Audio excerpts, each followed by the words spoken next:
Hello and welcome to Theotivity. My name is Thaddeus and I am not usually a YouTuber, but I had an idea for a video that I just really wanted to do because I thought that it would be helpful for people like me, because I was searching YouTube for some videos that would help inform me whether or not the Mac Studio is good for ZBrush work. Because one of the things that I do, aside from being a bit of a theologian and working in church ministry and so on, and the Theotivity podcast and the articles and so on that I write, and then also the graphic design and video work that I do. My previous line of work was actually in 3D. I'm a 3D character artist and I do a lot of sculpting in ZBrush. And recently I've been doing a lot more freelance work on that. And I've been looking for a replacement for my Windows laptop. It's 7 years old, but it served me really well. It's an MSI gaming laptop that's just, when I got it, was really specced out and it worked really well. But now it's starting to show its age, and I'm not sure if it can really keep up with the type of 3D work that I need to do today. So today, we're gonna check this out. We have with us a brand new Mac Studio. Exciting. So let's jump on in.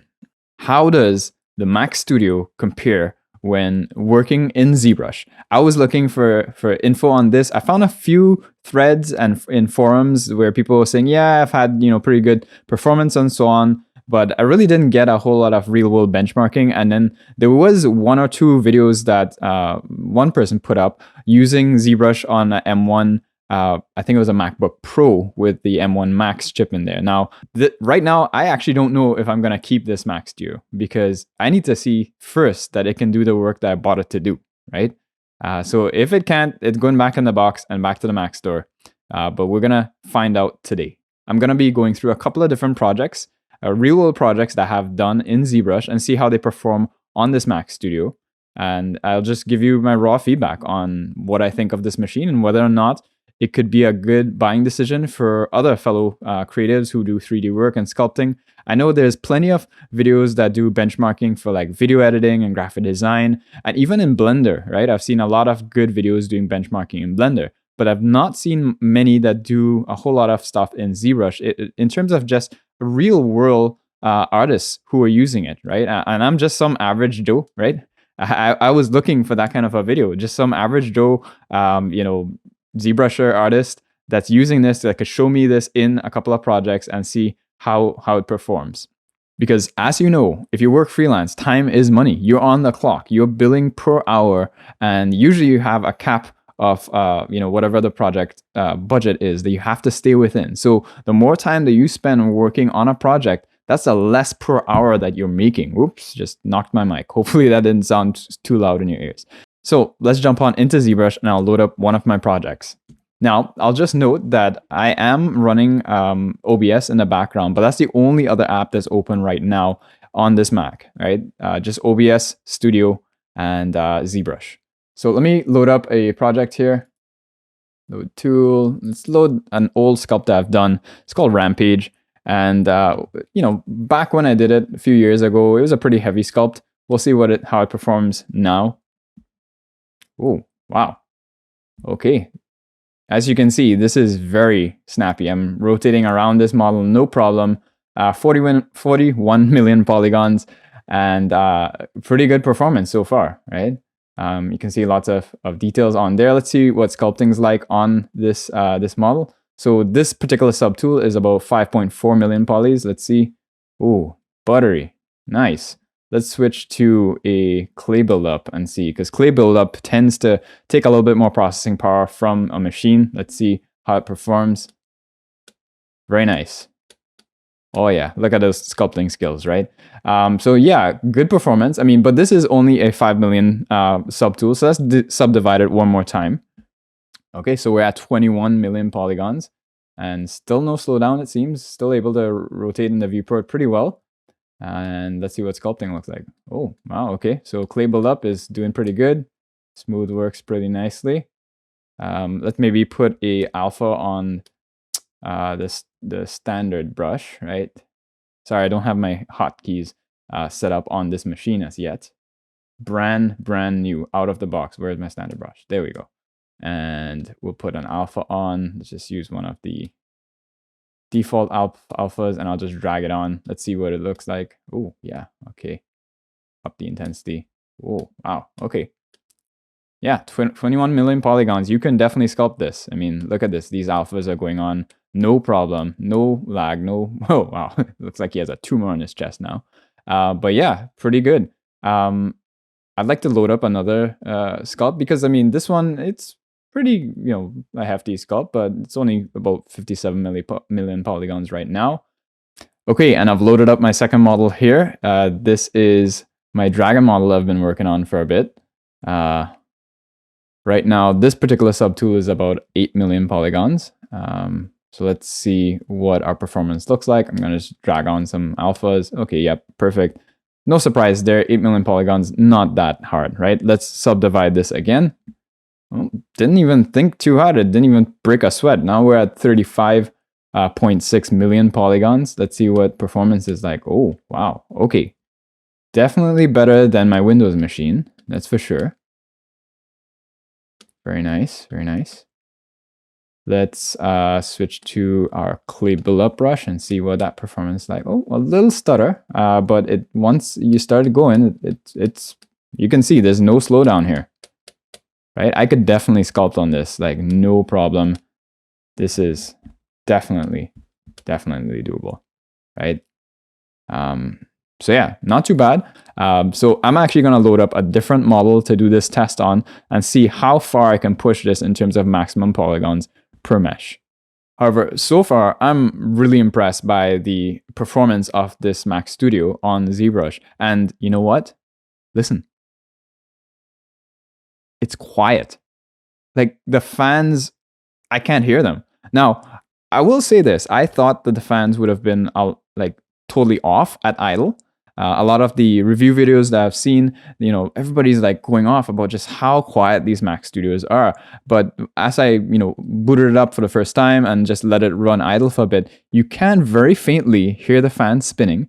It's nowhere near as loud as my Windows machine. But even under load right now in Zbrush, this thing, it's got a 35 million polygon, project here running, and I'm sculpting and stuff on it. There's no fan noise at all. Like it doesn't spin up. This is pretty impressive. And this is one of the reasons why I decided to buy a Mac Studio, is that I wanted something that was quiet that I can put on my desk. Okay, so I've got another model here loaded up. This is my thing model that I did for fun. This guy was really, really fun to sculpt. All the different rocks and stuff in there. Not a super heavy model as well, but just want to see how this performs in this, because this was one of those models where I did have to break them up. If you look into my subtools, actually, you see the head is one subtool, the arms are a different subtool, and the torso is a different subtool. So, I couldn't really sculpt well on my PC laptop again, but it's pretty old. So the way I had to do it was to hide the seams in the different subtools with these rocks, which was pretty easy with this character, so that I could subdivide it to a level that I could actually work on it, right? So let's see on the torso. I'll just select that. The torso is about 7 million polygons right now. Let's see what sculpting looks like. Obviously, that will be no problem. Let's subdivide this guy and subdivide in a layer. We're at 29 million polygons. So let's see. A little hiccup when I first started sculpting on it, but once we get going, it's pretty good, right? This is definitely workable. So I'd say, like, models, subtools which have, let's say, 40 million polygons or less, you're not going to see any substantial slowdown in Zbrush. It seems like this is totally fine to work on. I'm going to actually try the standard brush with a alpha on it. Because I think that's gonna push it a little bit more. Let's try maybe this alpha. Oh, nope. Pretty good, pretty smooth, right? So ZBrush only allows us 100 million per mesh. Let's see if there's another mesh on this thing that can subdivide more. So this one's 5. Okay, subdivide this guy. 23. Oh, it's thinking. So I've gotten the studio to start to give me the beach ball, and I've got an error. Some undo entities will be auto-deleted in order to preserve. Okay, so we're starting to hit the upper limit of memory now. And I'm getting a beach ball here. Let's see if it'll... Oh, it did it. Okay, so we're at 95 million polygons for this head subtool here. Let's see if we can actually sculpt on this now. Ooh, okay, so this is starting to slow it down. I'm just gonna isolate this. Oh, okay, well, maybe not actually. What? Oh my goodness. I am sculpting on a 95 million polygon subtool mesh right now. Okay. I think I'm sold right now. Oh, okay, clay buildup was a little stutter, and then now it's actually workable. Like you can see, this is definitely doable. Like just put a big tumor on his head. But yeah, wow. I'm actually kind of flabbergasted here.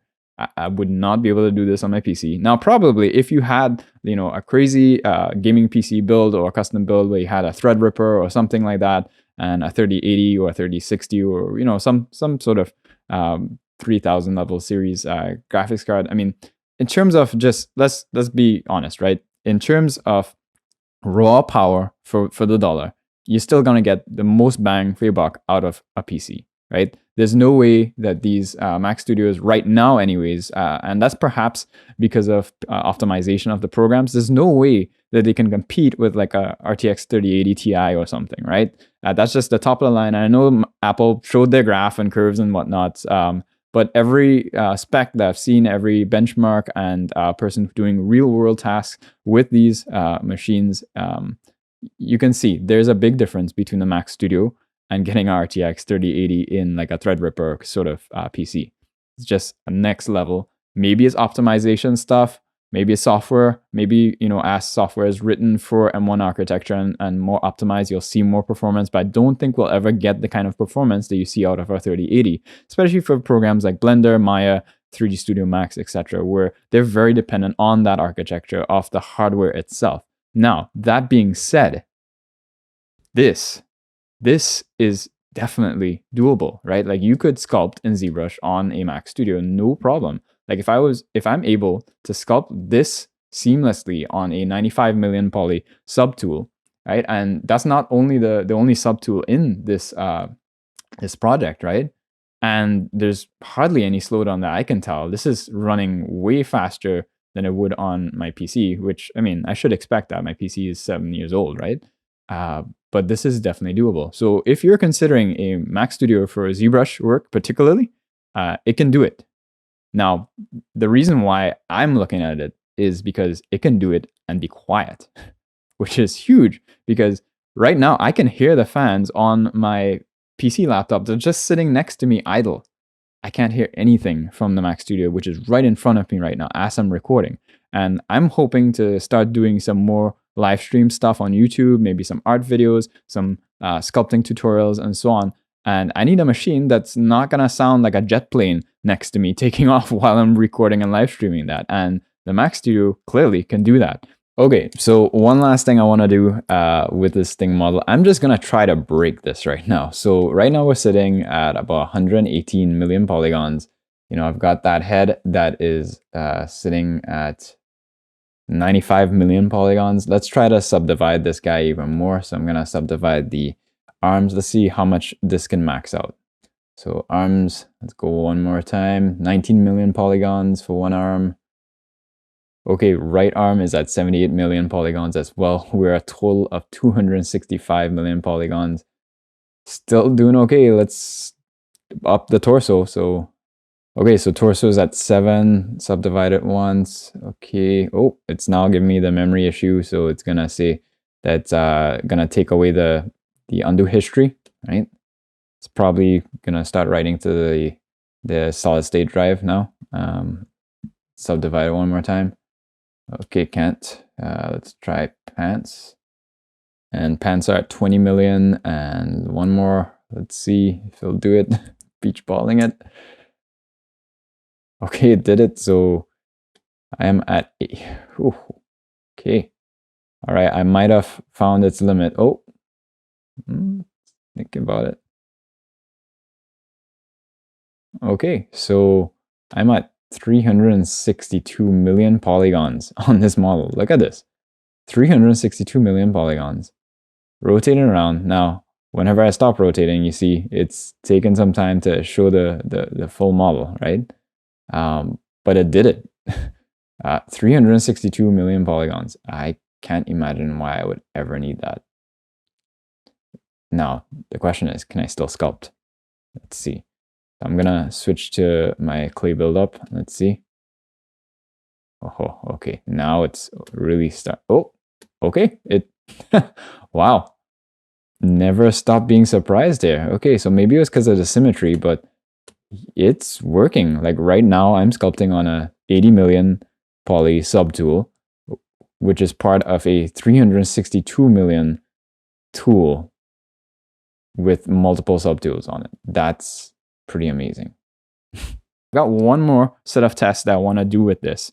So unfortunately, I won't be able to show you that project because it's actually a professional work project, and I am under NDA, so a non-disclosure agreement, until that project is released to the public.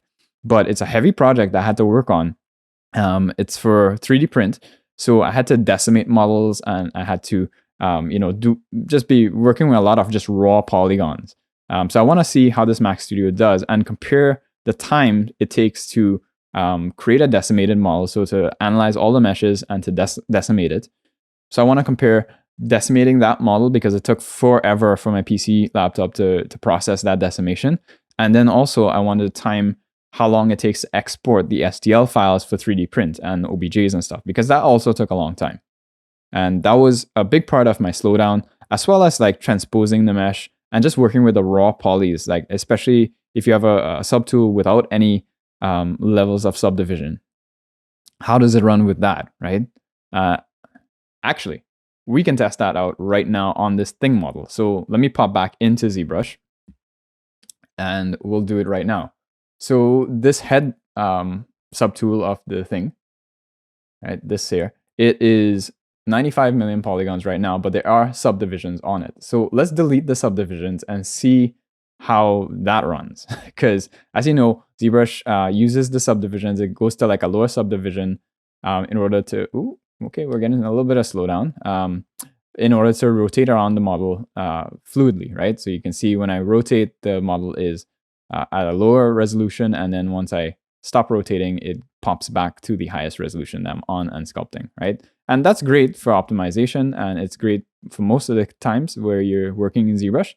You're going to be working with subdivision levels, but let's try deleting these subdivisions. We're going to delete them, so we're going to be working with 95 million just raw polygons, no subdivisions. All right, so it's done it, and let's see how this works. Ooh, okay, she's chugging. She's definitely chugging. All right, but I can rotate around this. It's pretty slow. Let's see what sculpting looks like with the clay buildup. What? Okay, no slowdown. Look at this. Look at this. No slowdown with sculpting. I'm pretty blown away. I mean, rotating is gonna chug a little bit, and that's fair. It's trying to rotate 95 million polygons just straight up. But look at this. It is buttery smooth as I'm sculpting.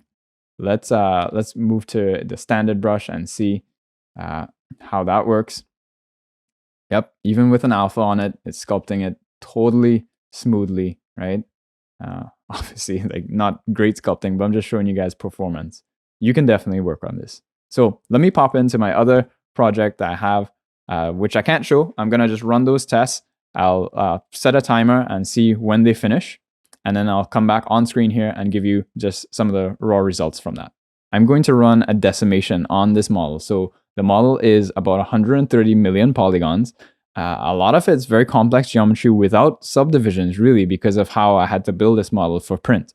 So it's a pretty difficult operation for a computer to run. I'm going to run it on both of them at the same time, start the timer, and we'll see how this goes.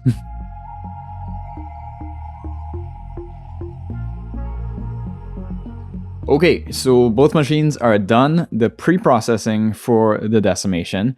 The Mac Studio took 22 minutes and 42 seconds, and the PC, my old PC, that 7-year-old laptop, took 41 minutes and 40 seconds. So that's almost twice as fast to pre-process for decimation in the Mac Studio. So for me, that's a pretty big improvement. I'm going to decimate these models, pause the video, and we'll see what that comes up with. Okay, so to decimate the model on the PC, after it had done all the pre-processing, took about 3 minutes and 41 seconds. Not too bad. Let's see for the Mac Studio now. And the Mac Studio just finished the decimation at 1 minute and 52 seconds after it pre-processed. Okay, so I did an export of this file to STL format for 3D print. And this now, it went from being 129 million polygon after we decimated it to now it is a 26 million polygon object. And to export that to STL through the Zbrush 3D print hub plugin, it took 1 minute and 28 seconds on the PC. And to export the STL file for the Mac Studio on the 26 million poly decimated model, it took about 54 seconds. That's 54 seconds. Okay, so future Thad here, and it's been a long day of just testing and putting this Mac through its paces.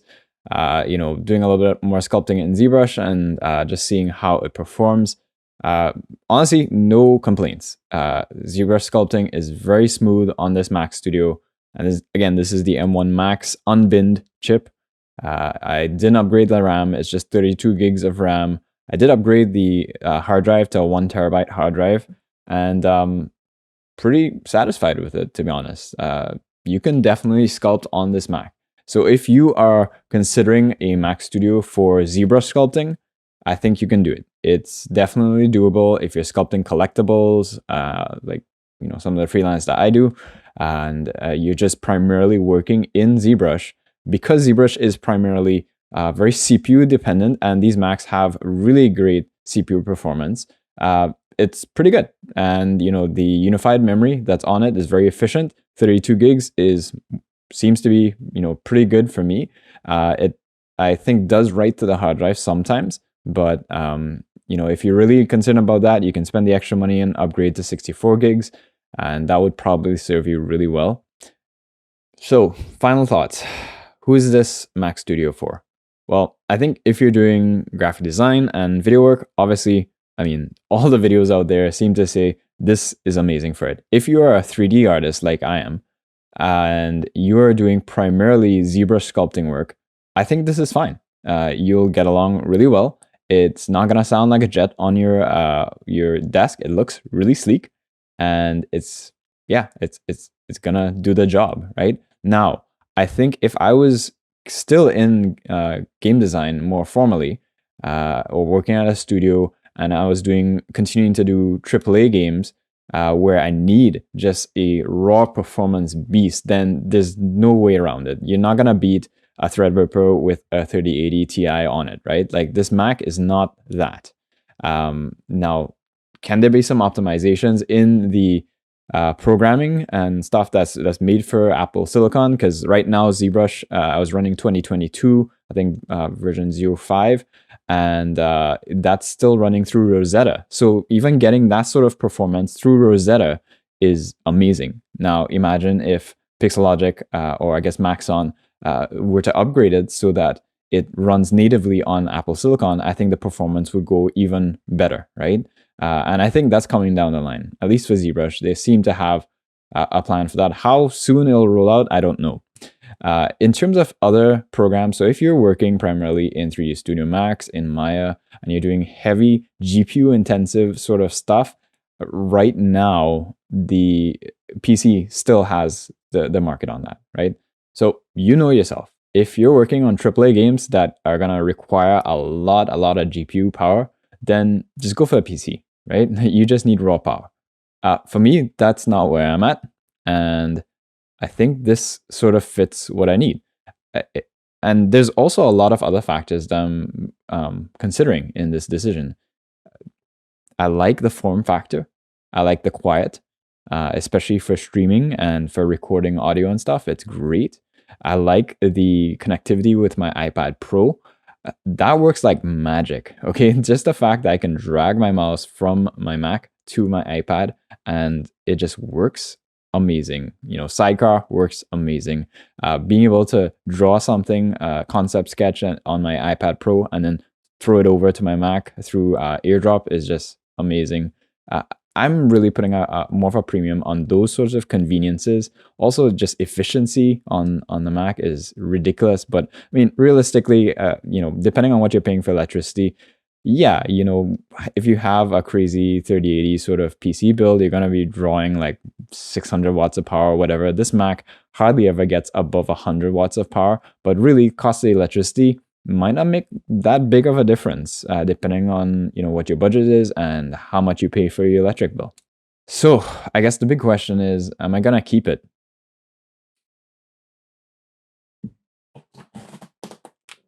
Let's see. Is it gonna go back into the box? I think I'll probably will. Probably. I'm gonna probably do a little bit more testing on this. I've got 2 weeks, and that's one of the advantages with Apple, at least here in Canada.